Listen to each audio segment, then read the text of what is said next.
Hello मेरे प्यारे दोस्तों, welcome back to your channel. So this is our third part of free course. The course name is what? And let me started this course. First of all, please subscribe my channel, which is your channel. Below the link is given for subscribe of this channel. अगर आप लोग subscribe करते हो तो आप लोग इस course में फ्री में ज्वाइन हो सकते हो. तो चलिए मेरे दोस्तों, बिना टाइम गवाते हुए हम लोग हमारा पार्ट नंबर 3 देखते हैं, कोर्स जिसका नाम है what. So let's start. Number आज जरा कुछ अलग देखेंगे. Yes, see number 11 question, what are the golden rules of accounting. Golden rules of accounting. Number 11 question हम लोगों ने लास्ट वीडियो में देखा. 10 क्वेश्चंस हम लोगों ने देखे, मतलब 10 क्वेश्चंस तक हम लोगों ने वीडियो देखा. तो today we are seeing the 11 number question, what are the golden rules of accounting. So let's see. The rules of accounting is personal account. अगर ये आपको नहीं दिख रहा है तो मैं इसको जूम कर देता हूँ ठीक से. ओके, इसको मूव कर लेते हैं. थोड़ा सा लंबा हो सकता है वीडियो, बट वीडियो आपको समझे इस तरह से लंबा हम करने का प्रयास करेंगे. बिल्कुल बेवजह लंबा नहीं करेंगे. So let's see. There are 3 types of account. Rate ले लेते हैं. There are 3 types of account. What are? Personal account, real account and nominal account. ये 3 ही बंदे हैं जिनके ऊपर पूरा का पूरा अकाउंट डिपेंड है, और ये तीनों बंदे के रूल्स होते हैं जिनको हम कहते हैं golden rules of accounting. So what is a personal account और rule? Debit the receiver, debit the receiver and credit the giver is the rule of personal account. यानी कि पर्सनल अकाउंट का कोई अगर आइटम है तो उसका इफेक्ट डेबिट क्रेडिट हो सकता है. कब हो सकता है? जब रिसीवर होगा, जब रिसीव होगा तब हम उसको करेंगे डेबिट, जब गिवर होगा तब हम उसको करेंगे क्रेडिट. फिलहाल तो इसको इरेज कर देते हैं. अब इरेजर कहाँ पे चला गया? यहाँ पर इरेजर. फिलहाल तो इसको इरेज कर देते हैं आप लोगों को ठीक से समझाने के लिए. चलिए, नंबर ए मैं बता रहा था आपको. क्या कह रहा था? अगर रिसीव कुछ हो रहा है तो तब हम उसको डेबिट करेंगे, अगर गिवर कुछ हो रहा है तब हम उस चीज को क्रेडिट करेंगे. This is the first rule of our personal account. Let's see number B question, sorry number B accounting rule. The real account. अगर रियल अकाउंट का कोई आइटम है तो वो संदर्भ में क्या होगा? Debit what comes in and credit what goes out. अगर नहीं दिख रहा है तो शायद हम इसको थोड़ा सा और जूम कम कर लेते हैं, मुझे लगता है. ओके, और इसको मैं मूव ऑन कर देता हूँ यहाँ पर से ऐसे. चलिए, ओके. अरे यार, ज्यादा हो गया. थोड़ी सी तो गड़बड़ी तो होनी ही, क्योंकि नया सॉफ्टवेयर है तो थोड़ा सा समझ में टाइम लगने ही वाला है मेरे दोस्तों. थोड़ा सा आप जूम करके यूट्यूब का वीडियो देख सकते हैं. तो चलिए ठीक से, ये शायद हो गया है. ठीक है, ठीक है, ठीक है. ओके, रियल अकाउंट देख रहे हैं हम. Debit what comes in and credit what goes out. यानी कि डेबिट को क्या आया और क्रेडिट को क्या गया. ऐसा है क्या? हाँ ठीक है, ऐसा हो सकता है सर. ऐसा अगर आप बोल रहे तो होगा ही. हाँ तो भैया होगा ही ना. तो होगा ही ना. इरेज कर देते हैं ऊपर वाली चीज फटाफट. बिल्कुल बी नंबर पार्ट हम लोग देख रहे हैं. इस कलर को ले लेते हैं, अच्छा कलर है कि नहीं. डेबिट व्हाट कम्स इन, यानी कि अगर रियल अकाउंट का कोई आइटम है तो उस चीज के संदर्भ में डेबिट को क्या आया, मतलब क्या, कौन सी चीज आ रही है उसको करेंगे डेबिट, और कौन सी चीज जा रही है उसको करेंगे क्रेडिट. तो ये बंदा, ये रूल इस रियल अकाउंट का हो जाता है. तो नेक्स्ट देखेंगे कौन सा है. Number C. What is a number C?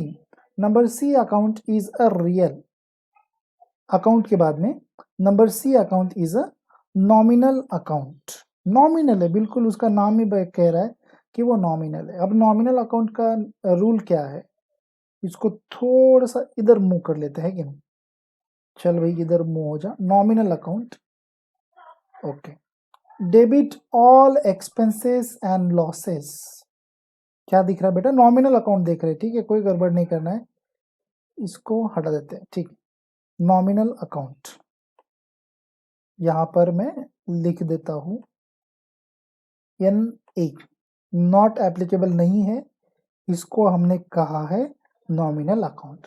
Nominal account rule is debit all expenses and losses, credit all incomes and gains. मतलब क्या कि जो भी एक्सपेंसेस हो, जो भी खर्चा हो, वो कहाँ पर चला जाएगा, वो चला जाएगा डेबिट को, और जो भी लॉसेस होंगे वो भी चले जाएंगे डेबिट को, ठीक है। मतलब expenses and losses are goes to the debit side while the timing of nominal account is any item, and credit all incomes and gains if any income is to be arrived into your business for the related to the nominal account, for the related to the under the nominal account, for the related of item of nominal account, that should be goes into the credit side. So let's see what are the most important point into the here.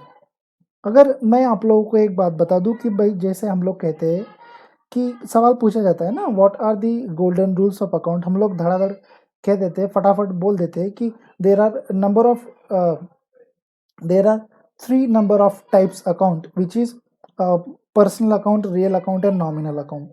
But अगर आपको ठीक से explain करना है तो यहाँ पर मैं आप लोगों को एक बात आज बता रहा हूँ, शायद कुछ बंदों को मालूम होगी, कुछ बंदों को नहीं मालूम होगी। तो यहाँ पर एक चीज देखने वाली है बेटा, कौन सी है, इसको थोड़ा सा, ओके, तो ठीक है ठीक है ठीक है, तो इसको थोड़ा सा हम मूव कर लेते हैं, तो आपको यहाँ पर दो चीजें दिख रही है, कौन सी दिख रही है, yes, which one, the one is personal account and second one is impersonal account.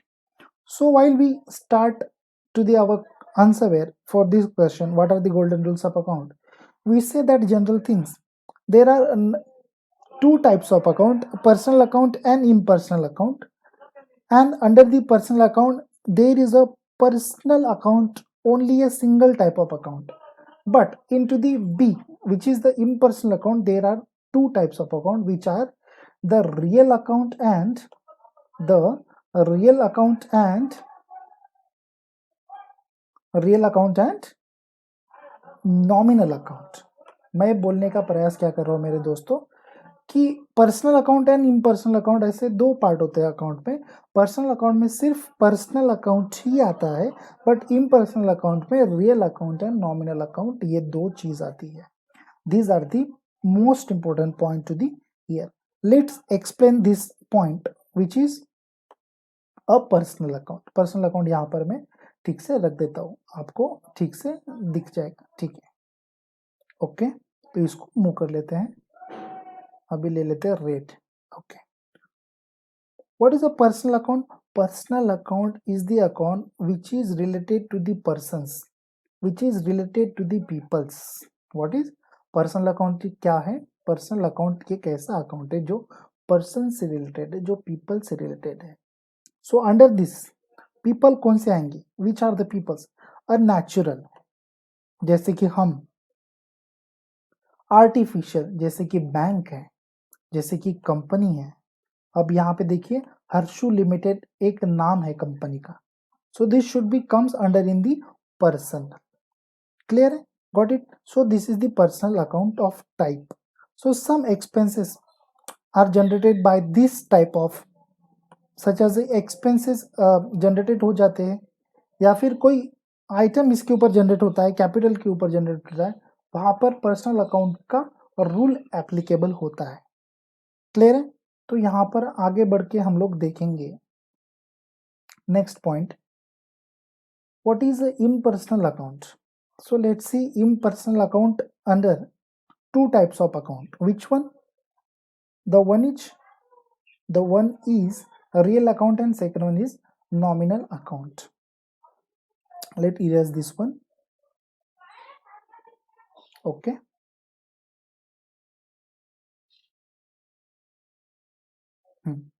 So a real account and nominal account.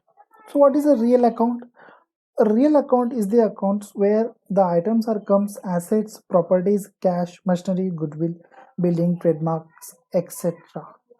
जहाँ पर एसेट्स आते हैं, जहाँ पर प्रॉपर्टीज आती है, वहाँ पर रियल अकाउंट आता है. मतलब एसेट्स है और रियल अकाउंट है. एसेट्स में तो कौन से टाइप्स आते हैं? कैश आती है, मशीनरी आती है, गुडविल आती है, बिल्डिंग आती है, ट्रेडमार्क्स आते हैं, एक्सेट्रा. नॉमिनल अकाउंट देखिए ना, यहाँ पर क्या है, नॉमिनल अकाउंट का रूल हम लोगों ने देखा कि एक्सपेंसेस वाला और गेन वाला. डेबिट को सभी एक्सपेंसेस और लॉसेस चले जाएंगे, क्रेडिट को सभी इनकम और गेन्स चले जाएंगे ना बेटा, बराबर ना. तो यहाँ पर नॉमिनल अकाउंट में कौन सी चीजें जाएंगी? एक्सपेंसेस आएंगे, लॉसेस आएंगे, कैपिटल गेन्स आएंगे, इनकम्स आएंगे, वेजेस आएंगे और सैलरीज आएंगे. ये बताने का सिर्फ इतना ही मेरा प्रयास था कि अगर इसको थोड़ा सा जूम कर देता हूँ कम, अगर आपको किसी ने सवाल पूछा कि what are the golden rules of account, तब आपको सिर्फ इतना ही कहना है. तब there are two types of account, personal account and impersonal account. Under the personal account there is a single account which is the person's account, and another thing which is the impersonal account. Impersonal account have two types of account, real account and nominal account. Into the personal account there is a person's related account or a people's related accounts. Under the persons and peoples there are the natural person or artificial persons, such as for example company, banks, capital, Harshu Limited, etc. Into the impersonal account there are two types of account, a real account. So under the real account there are included assets, properties, and assets properties are cash, machineries, goodwill, building, trademarks, etc. And another thing which is the most important thing, nominal account. So under the nominal account are included expenses, losses, capital gains, incomes, wages, salary, and etc. So sir, the rules of golden rules is, the rules of golden rules is, personal account is a rule, debit the receiver and credit the giver. Real account rule is debit what comes in and credit what goes out. Number C, nominal account is debit all expenses and losses and credit all incomes and gains. तो चलिए next question देखते हैं.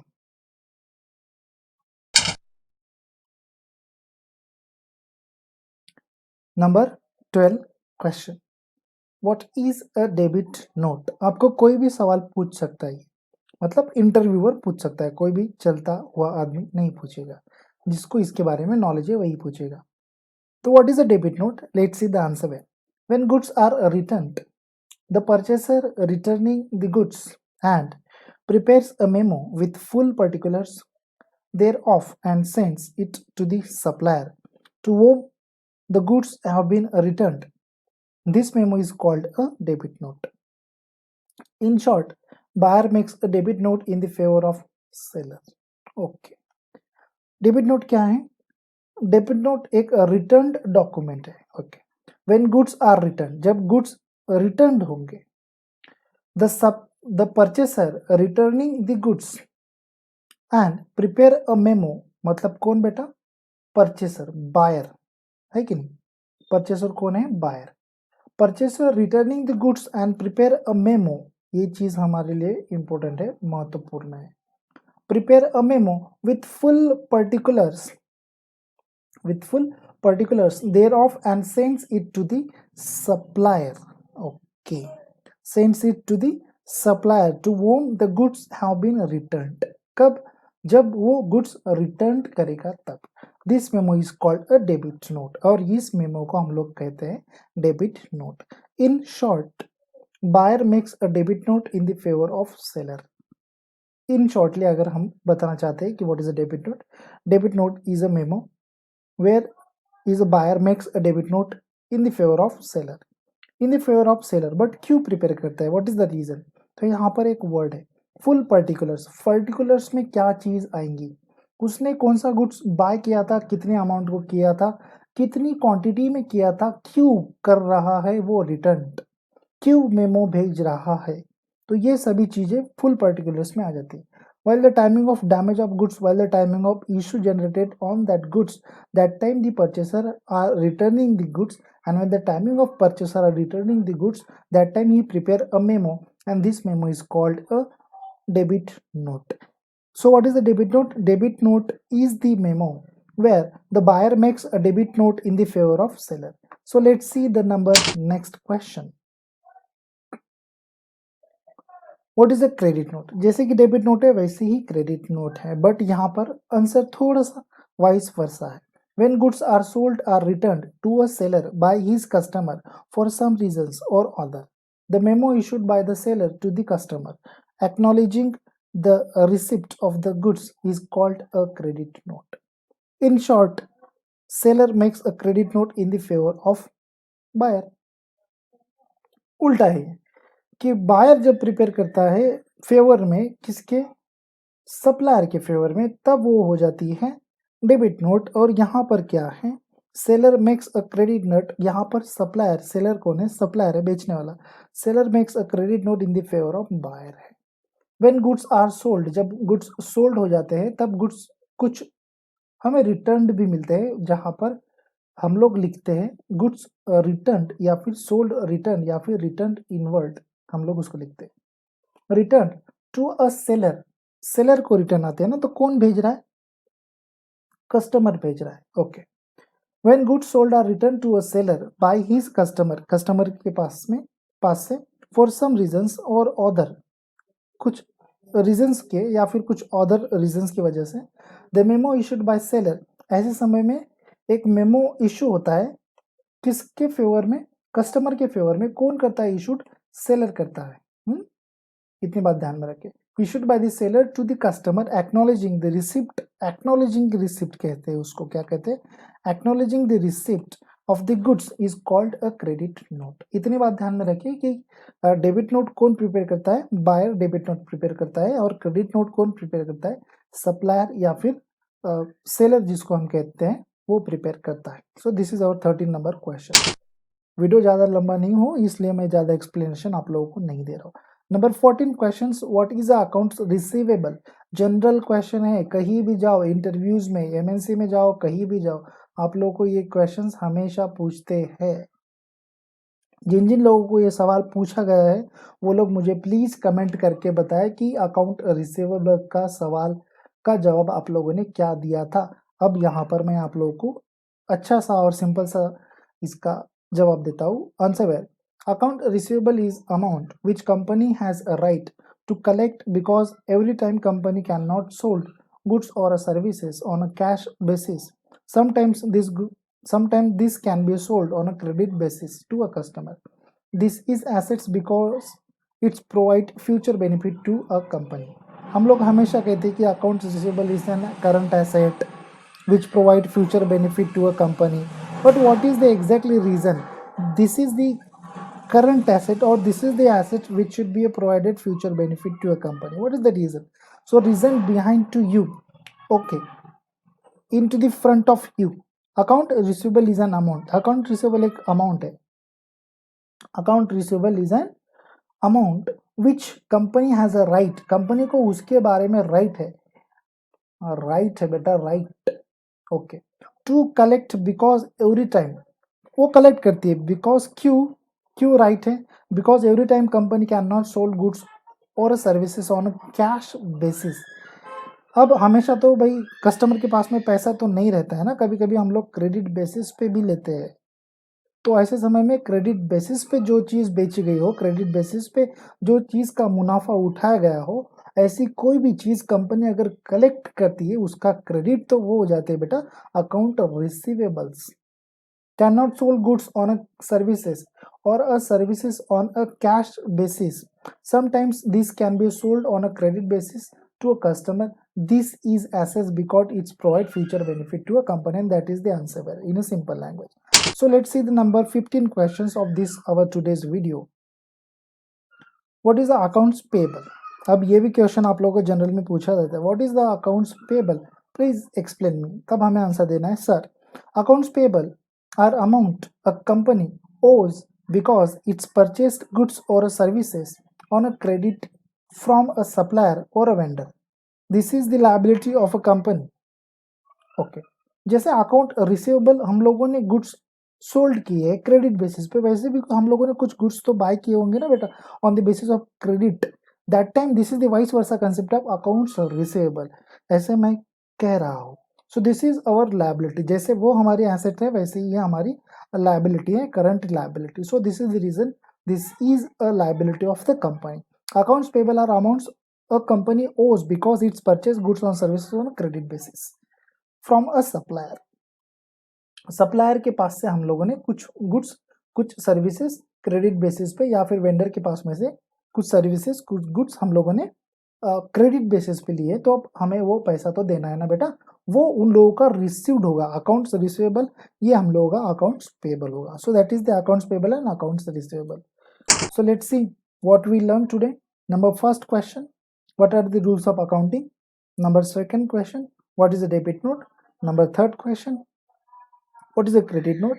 And number fourth question, what is account receivable? And number last one, what is accounts payable? Hello friends, अगर आपको video अच्छा लगा है और आप चाहते हैं ऐसे बेहतरीन क्वेश्चंस के आंसर हमसे पाना, तो कमेंट जरूर कर दीजिए और हमारे चैनल के ऊपर सब्सक्राइबर होके जाइए दोस्तों। मैं दावे के साथ में कह सकता हूँ कि आप अपना इंटरव्यू क्रैक करेंगे और अगली कमेंट हम लोगों को ये मिलेगी कि भाई सर मैंने इंटरव्यू क्या क्रैक कर लिया है अच्छी तरीके से और मैं यहाँ पर इस कंपनी में अच्छी पोजीशन पर हूँ। दोस्तों मेरी दिली ख्वाहिश वही है कि आप अच्छी पोजीशन पे जाए, अच्छे कंपनीज में अच्छे अपने खुद के ख्वाब को बड़ा करिए दोस्तों, बहुत बड़ा। तो have a good day, see you, bye bye, take care.